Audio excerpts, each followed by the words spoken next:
the manly Matt Walsh has stepped into the ring. You have to understand that Walsh is a one-trick fashy pony. He's tried everything. The one place he could find his way to build his career was to attack trans people. Trans bigotry was his flavor of fascism. And the problem is like at one point, like you've got all these states passing laws against trans people. And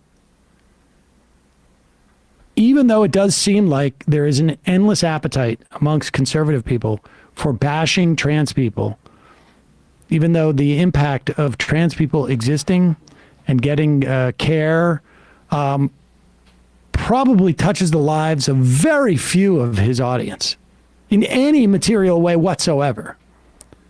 But at one point you hit a wall and you're like, I got to branch out. How can I do this? Mm-hmm. And this is Matt Walsh's attempt at doing so.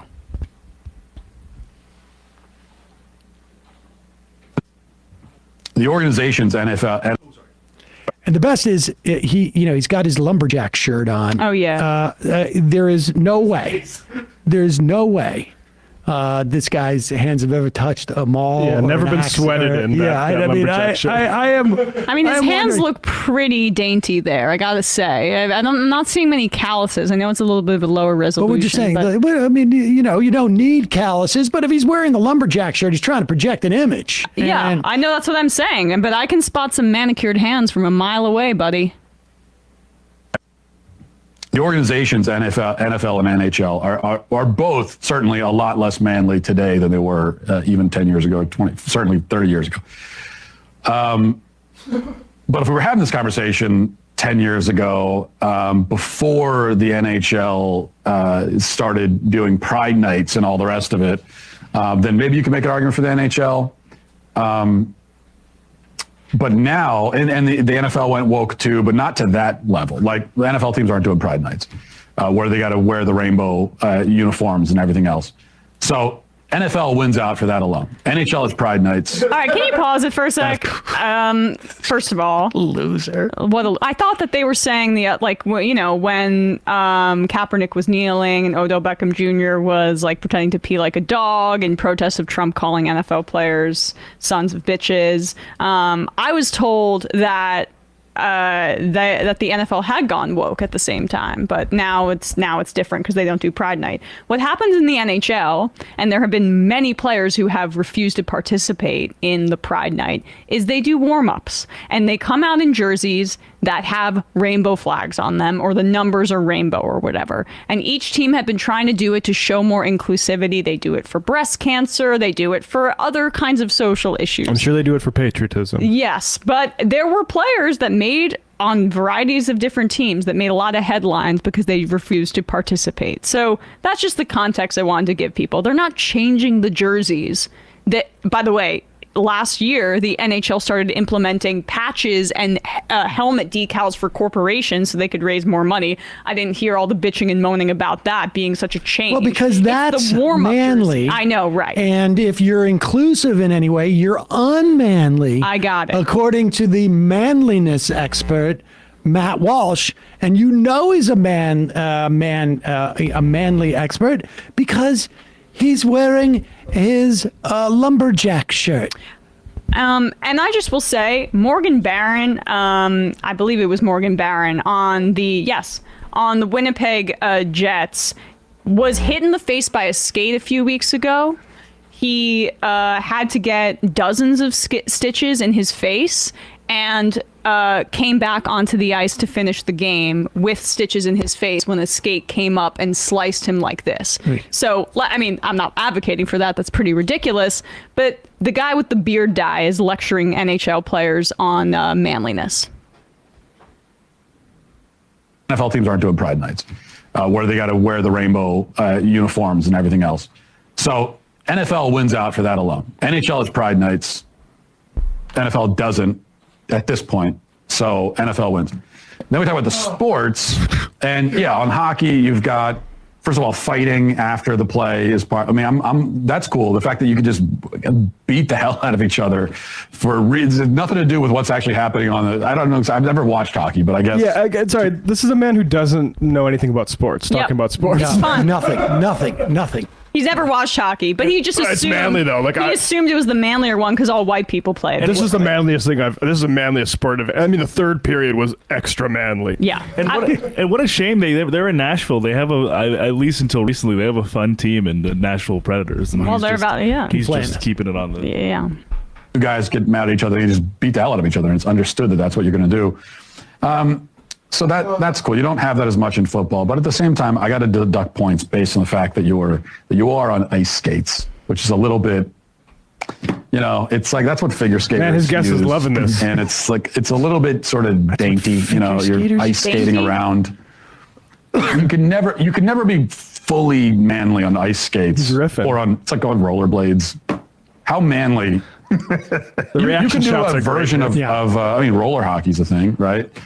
And that can be fun, I guess, but you're still in rollerblades. So the manly thing is just to be on your own 2 feet, flat on the ground, or with cleats, Man, great riff. High level ideas. I just gotta say, I mean, look, I'm not one for traditional tropes about masculinity and what manliness is, but I'm pretty sure the guy in the lumberjack shirt with the soft hands and the beard dye is trying to at least cosplay as some sort of masculine figure. I would love for Matt Walsh to know what it feels like to catch a pass over the middle from a quarterback and then get leveled by a linebacker in your chest. Not have your ribs break. I'd like to watch Matt Walsh just run a post route. Oh, me too. I mean, how about that? Like, get into the trenches. There's a fumble and he's got to go to the bottom of the pile and they're literally biting people's hands to make sure that they don't get the football. Matt Walsh should try to just see what it feels like as an experiment. Like, he likes to do field work for his documentaries. He goes to Africa to ask what is a woman. Why doesn't he get hit by Micah Parsons in the middle of the field and see how that feels? See how manly he is. I love to put the skates on and get checked into the boards. Oh yeah. Get hit in the face with a puck when blocking a shot, then spit out your teeth and then come back on the ice. Aside from him not knowing anything about the sports he's talking about, I just find it a very weird exercise to be opining on what constitutes manliness. I'm telling you, what kind of person, I mean, aside from the fact that there's nothing particularly manly at all about him, I guess. I'm not even sure what defines that, but I'm not even clear what, in his own terms, A, what is manly about him, or B, why is he so interested in assessing manliness as an attribute? And really what it is, again, it's the guy is a fundamentalist, and he is trying to sort of create hierarchies and impose some form of hierarchy based upon some value that he supposedly must feel that he embodies in some way. I mean, this is really twisted stuff. Oh, yeah. That is the extension. And that's why that guy sitting there uncomfortably is like, yeah. No, he's just sort of who's that? The guy who works around the Daily Wire, and it's this is the way we haze you, make you sit and listen to Matt Walsh opine on manliness. This is very odd. Very odd. And I just want to say, I really would love for him to have some interaction with, I don't know, one of the big guys in hockey, like Jacob Trouba or Zdeno Chara, and just see what that's like. But regardless, I would love for more right wingers to speak like this about elements of culture where they've traditionally had a bit of a corner on, like hockey, very conservative sport, or football tilts quite conservative, even though it's more diverse than, say, hockey. You want to continue alienating elements of the culture, talk about how Marvel movies are too woke to see. Keep it up, dude, because the more that you narrow your definition of what it means to actually be a man, the more you're going to continue alienating people that are connected to those parts of culture. Yeah, it's manly to sit in the studio and talk about how sports are unmanly. That's a real manliness. It's such a weird thing that he's doing. I honestly, it really, I think, is indicative of some deep-seated sort of insecurities. Yeah, it's funny Ben Shapiro encouraging Emma, like, yeah, keep doing that. Keep doing that. Good luck for you. Like, yeah, keep employing this weirdo to talk about. Well, I mean, honestly, if you look at guys like Walsh and you look at guys like Crowder, and I'm ultimately more interested in sort of the political implications of what they're saying. But it's more often than not, these guys are completely focused on culture. And they're obsessed with attempting to project some notion that they are manly. Mm-hmm. It's never quite defined what that means. And the obsession of trying to appear as some type of as some type of sort of figure that is sort of nebulous in their heads. They have a notion of what manliness is in their heads.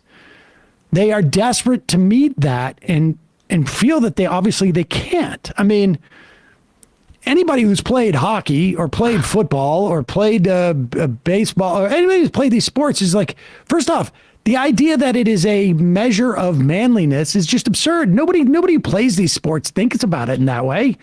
They think about it in the context of the sports that they're playing. Well, it's a very traditionally masculine space, though. Like, there's literally probably nothing I can think of more in terms of just stereotypical masculinity than football and hockey. Like, that is what that kind of is a performance of in certain ways, in certain contexts. So, like, the fact that he's denying it is a little ridiculous.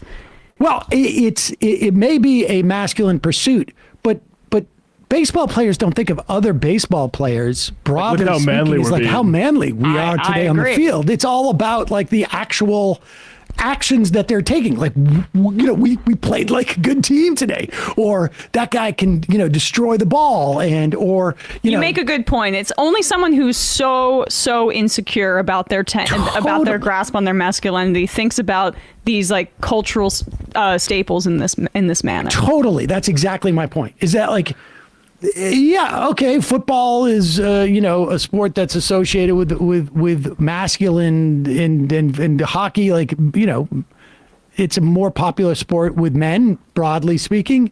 But players who actually engage in this and people who watch it, Yeah. like football fans, hockey fans don't go like, God, and the Bruins were just not manly tonight. But the thing is that That's what it means to be a mighty man of valor. That's Josh Hawley saying that's what it means to be a mighty man of Yeah, valor. that is what it means. Like, I don't know. It's like Sundays for church and football. But like that is for them, for sports and football and things like that are one of the few refuges that they feel like they have where it's a man's space. And it's so- overstated, I think, though. Like, Totally. and that's why you see, like, you've seen Charlie Kirk also like abandon this terrain. Like, sports are too woke now. They're like care too much about like black people dying. Is like I mean, my experience with sports, like I especially football, I think you do get a little like Bear Bryant or even Bobby Knight, like these coaches, like there's a patriarchal, manly sort of like culture that is like loosening. But I also think like it was always ridiculous to think of like if you want to be about football, like, yeah, it's guys in tight pants, like, grappling each other. Yeah. Right. Like it's just such a ridiculous metric. What is like sports is like, I'm like extremely good at this sport. It's not like I'm exactly. like a That's representative exactly my man. point. That it's like some type of measure of my manhood is, it's like, like look at my Corvette. Like there's a quality of really just sort of Mm-hmm. That's the Greeks if that's what they felt about sports. exactly.